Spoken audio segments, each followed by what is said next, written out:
Hello friends, સ્વાગત છે તમારું અમારી ચેનલ ખાના પીના ફૂડ્સમાં। તો આજે આપણે બનાવીશું એકદમ સોફ્ટ અને રસીલી એવી રસમલાઈ, જેને બનાવવી એકદમ સહેલી છે। તો ચાલો હવે આપણે તેને બનાવવાનું ચાલુ કરીશું। તો સૌથી પહેલાં આપણે અહીંયા એક પેન લઈ લેશું। પેનમાં આપણે અડધો લીટર જેટલું દૂધ એડ કરીશું।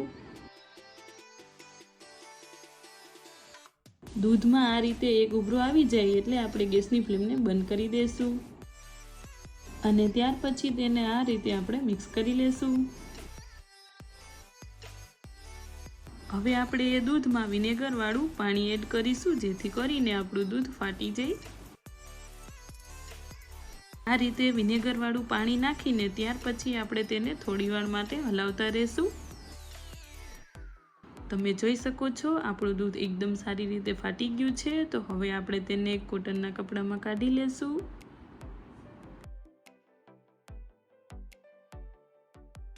હવે આપણે એ પનીરને એકદમ ઠંડા પાણીથી ધોઈ લેશું, જેથી કરીને તેમાં રહેલી વિનેગરની ખટાશ નીકળી જાય। આ રીતે તેને ધોઈને ત્યાર પછી આપણે તેમાંથી દૂધ અને પાણી નિતારી લેશું।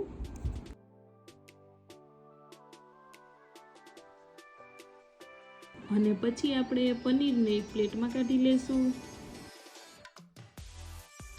અને ત્યાર પછી હવે આપણે હથેળીના પાછળના ભાગની મદદથી આપણે તેને એકદમ સારી રીતે 4 થી 5 મિનિટ સુધી મસળી લેશું, જેથી કરીને તેમાં રહેલી ઝીણી ઝીણી કણીઓ એકદમ સારી રીતે મિક્સ થઈ જાય। આપણે ફરી એ પેન લઈ લેશું અને પેનમાં આપણે 1 લીટર જેટલું પાણી એડ કરીશું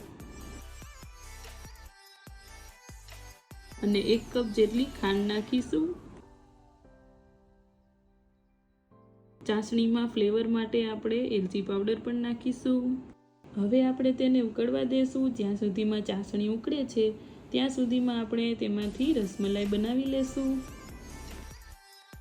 આ રીતે આપણે તેને હળવા હાથે પ્રેસ કરીને શેપ આપી દેશું। શેપ આપતી વખતે જો તમારી રસમલાઈ ફાટી જાય તો તમે તેમાં 1 ચમચી જેટલો કોર્નફ્લાવર એડ કરી શકો।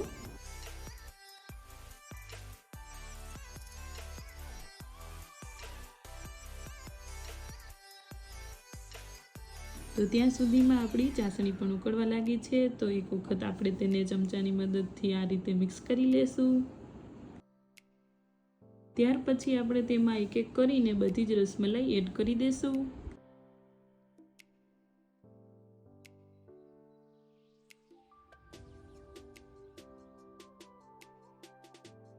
હવે આપણે તેને થોડી વરાળ બહાર નીકળે એ રીતે ઢાંકણ ઢાંકી દેશું અને ત્યાર પછી આપણે તેને 10 થી 15 મિનિટ સુધી ચાસણીમાં ઉકળવા દેશું। આપણે કેસરવાળું દૂધ બનાવી લેશું।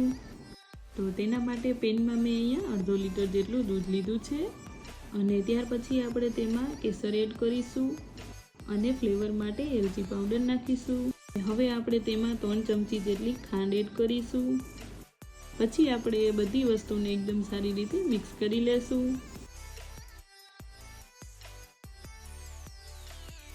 આ રીતે દૂધ ઉકળવા માંડે એટલે આપણે તેમાં ડ્રાયફ્રૂટ્સ એડ કરી દેશું। 10 મિનિટ જેટલો સમય થઈ ગયો છે। તો હવે આપણે રસમલાઈને ચેક કરી લેશું। તમે જોઈ શકો છો બધી જ રસમલાઈ એકદમ સારી રીતે ફૂલાઈ ગઈ છે। તો હવે આપણે તેને નીચે ઉતારી લેશું અને હાથેથી અડી શકાય એટલું ઠંડુ થાય ત્યાં સુધી આપણે તેને સાઈડમાં મૂકી દઈશું। બીજી બાજુ તમે જોઈ શકો છો કેસરવાળું દૂધ પણ તૈયાર થઈ ગયું છે। આ રીતે આટલું ઘાટું થઈ જાય ત્યાં સુધી જ આપણે તેને ઉકાળવાનું છે। હવે આપણે તેને નીચે ઉતારી લેશું। દૂધને આપણે એકદમ ઘાટું નથી કરવાનું, આપણે તેને થોડું પાતળું જ રાખીશું, કેમ કે જ્યારે આપણે તેને ફ્રીજમાં મૂકીશું ત્યારે તે થોડું ઘાટું થઈ જશે। અને ત્યાર પછી હવે આપણે રસમલાઈમાંથી આ રીતે રસ કાઢીને તેને દૂધમાં નાખી દઈશું। આપણે બધી જ રસમલાઈને એક બાઉલમાં ભરી લેશું અને ત્યાર પછી આપણે તેને 3 થી 4 કલાક સુધી ફ્રીજમાં ઠંડુ થવા માટે રાખી દઈશું, જેથી કરીને ત્યાં સુધીમાં આપણી રસમલાઈ એકદમ ઠંડી પણ થઈ જાય અને તે દૂધ પણ શોષી લે। 4 થી 5 કલાક જેટલો સમય થઈ ગયો છે। તો હવે આપણે તેને બહાર કાઢી લેશું અને સર્વિંગ પ્લેટમાં સર્વ કરી લેશું। તો તૈયાર છે એકદમ ઠંડી ઠંડી સોફ્ટ રસીલી રસમલાઈ। તમે જોયું ને, આપણે બજારમાં મળે તેવી રસમલાઈ ઘરે આસાનીથી બનાવી શકીએ। તો તમે મારી આ રેસીપીથી એક વખત જરૂરથી ટ્રાય કરજો। તમને મારી આ રેસીપી કેવી લાગી એ કોમેન્ટ કરીને જરૂરથી જણાવજો।